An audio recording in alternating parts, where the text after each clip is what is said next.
आज हम बात करेंगे ऑटो ट्रांसफार्मर पर। ऑटो ट्रांसफार्मर ऑटो ट्रांसफार्मर पर जाने से पहले मैं थोड़ा सा आपको जो हमारा रेगुलर ट्रांसफार्मर होता है उसके मुतालिक बताना चाहता हूँ। ये ज़रूरी इसलिए है कि ताकि आपको दोनों के दरमियान फ़र्क का पता चल जाए। फिर उसके बाद मैं ऑटो ट्रांसफार्मर के वर्किंग ऑपरेशन को एक्सप्लेन करूँगा।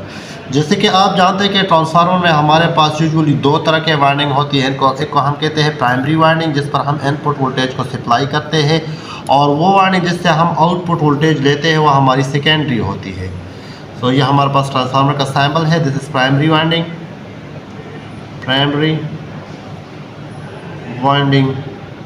और ये हमारी सेकेंडरी वाइंडिंग है।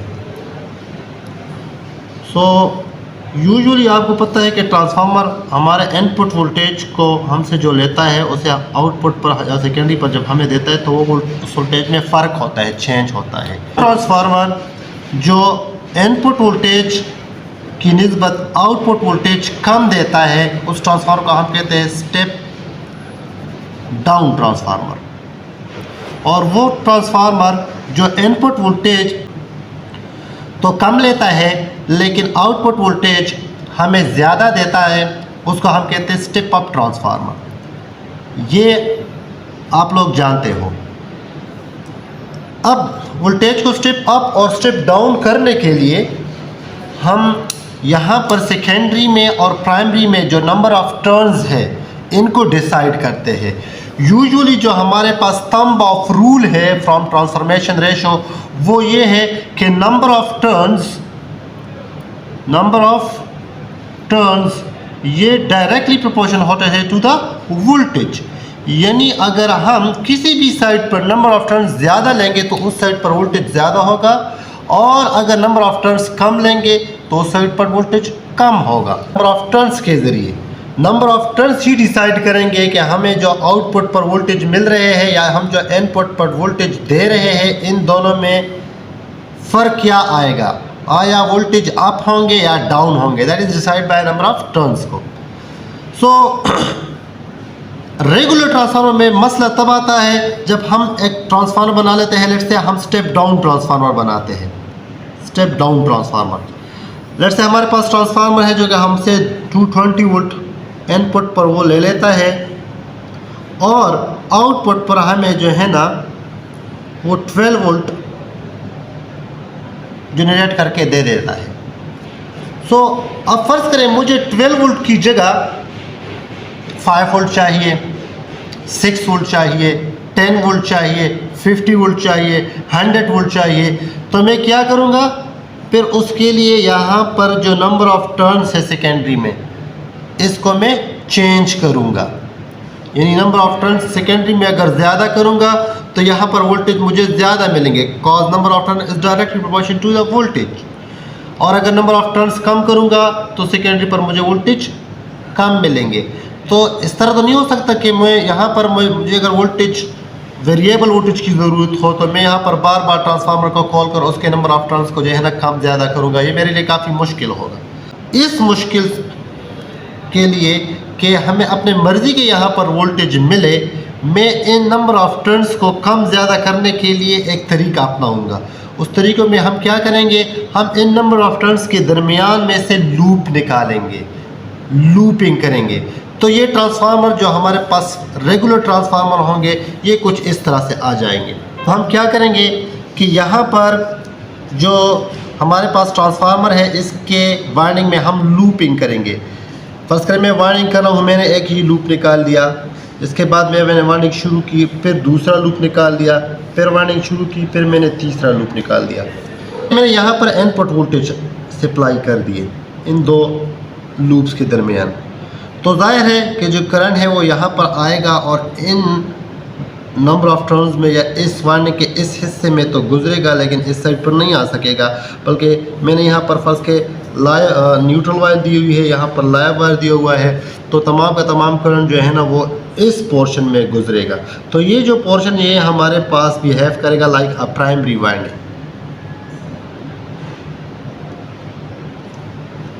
अब मैं जहाँ से सप्लाई आउटपुट लेना चाहता हूँ, चाहे मैं इन दोनों के दरमियान लूँ चाहे मैं यहाँ से लूँ, चाहे मैं यहाँ से लूँ, चाहे मैं इस न्यूट्रल और यहाँ इसके अक्रॉस लूँ, किसी भी जगह से मैं जो है ना वोल्टेज ले सकता हूँ। फ़र्ज़ करें कि मैं यहाँ से ले लूँगा आउटपुट वोल्टेज, तो हमारे पास उस वक्त ये सेकेंडरी वाइंडिंग होगा। यहाँ पर फ़र्ज़ करें कि मुझे वोल्टेज मिल रहा है 12 वोल्ट, लेकिन मैं अगर इस लूप और इस लूप के दरमियान यहाँ पर वोल्टेज लूँ तो देखिए नंबर ऑफ टर्न अब ज़्यादा हो गए हैं, तो वोल्टेज भी अब इसलिए ज़्यादा होंगे। फ़र्ज़ करें हमारे पास वोल्टेज यहाँ पर बन जाएंगे 24 वोल्ट, क्योंकि नंबर ऑफ टर्न्स अब सेकेंडरी में ज़्यादा आ रहे हैं। पहले सेकेंडरी ये थी, अब नई सेकेंडरी जो है ना ये हो गई। तो आप देख रहे हो कि मुख्तलिफ लूप्स पर जंप करके मैं number of turns in secondary जो है ना वो वेरी कर सकता हूँ, जिससे मेरे पास सेकेंडरी में जो वोल्टेज है वो मेरे मर्ज़ी के मुताबिक जो है ना वो जनरेट होते हैं। तो ऐसे ट्रांसफार्मर जिसमें हम प्राइमरी वाइंडिंग या सेकेंडरी वाइंडिंग के अंदर लूपिंग कुछ इस तरीके से कर देते हैं कि हम नंबर ऑफ टर्न्स को कम या ज़्यादा कर सके बेस अपॉन के हम कहाँ से सप्लाई ले रहे हैं, ऐसे ट्रांसफार्मर को हम कहते हैं ऑटो ट्रांसफार्मर। तो यूजुअली हमारे पास जो यूपीएस में ट्रांसफार्मर्स होते हैं उसमें प्राइमरी के साइड पर भी लूप्स होते हैं और सेकेंडरी साइड पर भी लूप्स होते हैं। तो आमतौर पर हम जो यूपीएस में हम ट्रांसफार्मर करते हैं वाइंड करते हैं तो उसके लिए हमारे पास जो फर्स्ट लूप निकलता है वो 150 वोल्ट के लिए निकलता है। फिर उसके के बाद जो है ना वो 30 वोल्ट का निकलता है, यानी 150 एंड 30 मीन इन दो लूप्स के दरमियान 180 वोल्ट होंगे। फिर उसके बाद जो है ना हम 20 वोल्ट लेते हैं, फिर मज़ीद 20 वोल्ट लेते हैं और फिर मज़ीद 20 वोल्ट लेते हैं।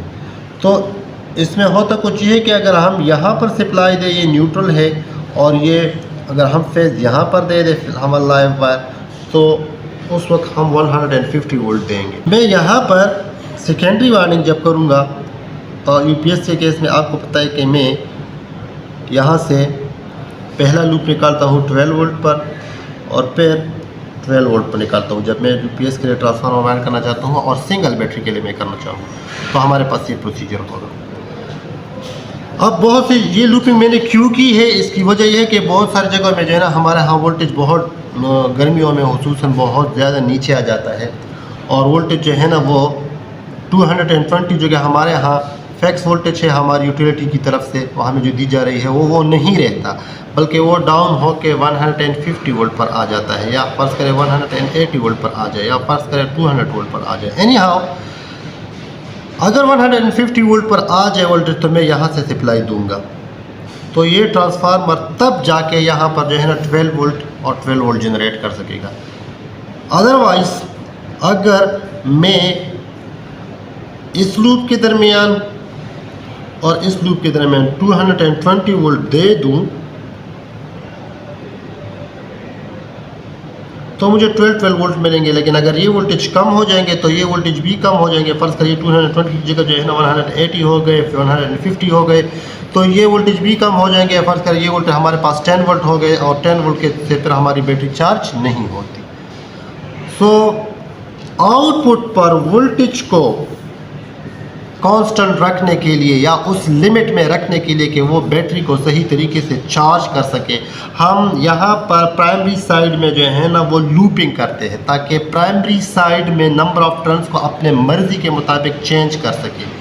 ऐसा ट्रांसफार्मर जिसमें हम प्राइमरी या सेकेंडरी साइड में लूपिंग करके नंबर ऑफ टर्न्स को अपनी मर्ज़ी के मुताबिक चेंज कर सकते हैं, ऐसे ट्रांसफार्मर को हम कहते हैं ऑटो ट्रांसफार्मर। तो ये एक ऑटो ट्रांसफार्मर है। अब नंबर ऑफ़ टर्न्स ये तो मैंने वोल्टेज का आपको बता दिया है। इन वोल्टेज के लिए जो है ना नंबर ऑफ़ टर्न्स मालूम करने के लिए जो तरीक़ाकार है वो क्या होना चाहिए, मतलब ये कि मैं इंटरेस्टेड हूँ कि मैं 150 वोल्ट के लिए कितने नंबर ऑफ़ टर्न्स लूँ, 30 वोल्ट के लिए कितने नंबर ऑफ़ टर्न्स लूँ, 20 वोल्ट के लिए कितने नंबर ऑफ़ टर्न्स लूँ। सही है, तो नंबर ऑफ़ टर्न्स को मालूम करने के लिए 150 वोल्ट के लिए अगर मैं चाहूँ कि मैं कितने नंबर ऑफ़ टर्न्स लूँ, तो इस पर जाने से पहले मैं सबसे पहले मालूम करूंगा 1 वोल्ट के लिए नंबर ऑफ टर्न्स। ये बिल्कुल, लिहाजा हमें इंटरेस्टेड है 150 वोल्ट के लिए नंबर ऑफ टर्न्स मालूम करने। वोल्ट के लिए नंबर ऑफ टर्न्स को हम कहते हैं टर्न पर वोल्ट, लिहाजा हमने टर्न पर वोल्ट मालूम करना है। तो मैं आपको एक सादा सा फार्मूला देता हूँ। टर्न पर वोल्ट को मालूम करने के लिए फार्मूला है 7.5 divide by area of core. 7.5 is a constant term. जो ये हमारे पास जनरल फार्मूला आ गया है, इसको आप लोगों ने याद रखना है।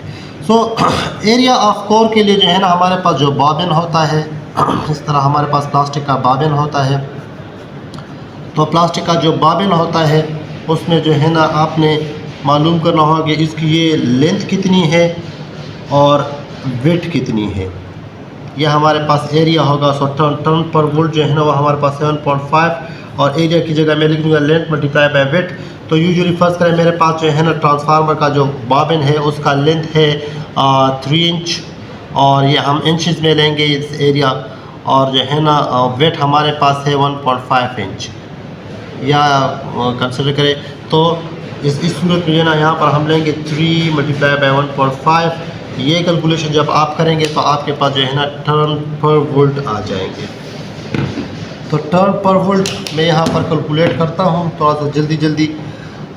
3 मल्टीप्लाई बाय 1.5 आपके पास आ रहा है 4.5, यानी 7.5 डिवाइड बाय 4.5।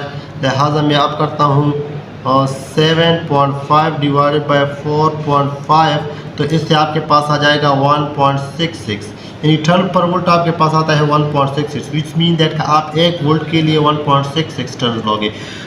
ये एक मीनिंगलेस कंसेप्ट है, लेकिन हमने 1 वोल्ट के लिए नंबर टर्न मालूम नहीं करने, या हमने अपने लिए जस्ट एक रेफरेंस सेट किया। हमने मालूम करने हैं 150 वोल्ट के लिए। तो 150 वोल्ट के लिए कितने होंगे? अगर 1 वोल्ट के लिए इतने होंगे तो 150 के लिए हमारे पास कितने होंगे? 150 मल्टीप्लाई बाय 1.66।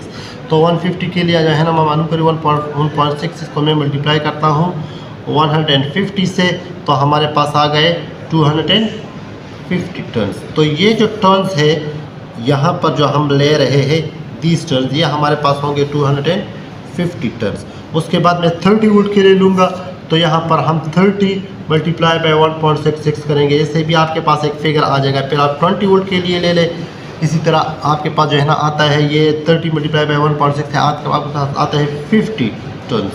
तो ये टर्न्स आपके पास 50 होंगे।